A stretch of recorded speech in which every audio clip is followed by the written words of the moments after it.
दुसऱ्या कुठलाही विभागाचा निधी लाडकी बहीण योजनेकडे वळवण्यात आलेला नाही. अदिती तटकरे. मंत्रिपदाची शपथ घेतल्यानंतर मला पहिल्यांदाच इथं येण्याची संधी मिळाली. दर्शनाची संधी वर्षातून 1 ते 2 वेळा मिळत असते. एक वेगळा आनंद आणि समाधान वाटतं. आता नवीन जबाबदारी मिळाली त्यामुळे दर्शनाला आले. राज्यात सुख समृद्धी लाभू दे बाप्पांकडे प्रार्थना केली. स्थानिक पदाधिकारी कोथरूडला कार्यक्रमाच्या ठिकाणी आहेत. लाडकी बहीण. नागपूर बजेटमध्ये निधी तरतूद केली होती. 24 तारखेपासून लाडकी बहीण योजनेचे हप्ते सुरू झालेत.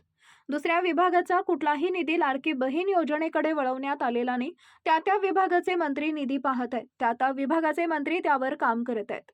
महिला अत्याचार या सर्व घटनांचा निषेध. केंद्र सरकारनं जे कायदे आणले आहेत त्यांच्यानुसार आता कडक कारवाई होईल. मुख्यमंत्री यात लक्ष घालत आहेत. शिक्षकांचे पगार होत नाही अशी चुकीची अफवा पसरवली जाते. त्याचेही पगार वेळेत होतील.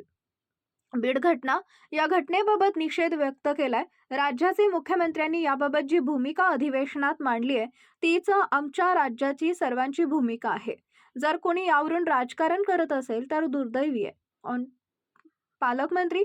सर्वांची इच्छा असते पालकमंत्री व्हावं, यात गैर काही नाही.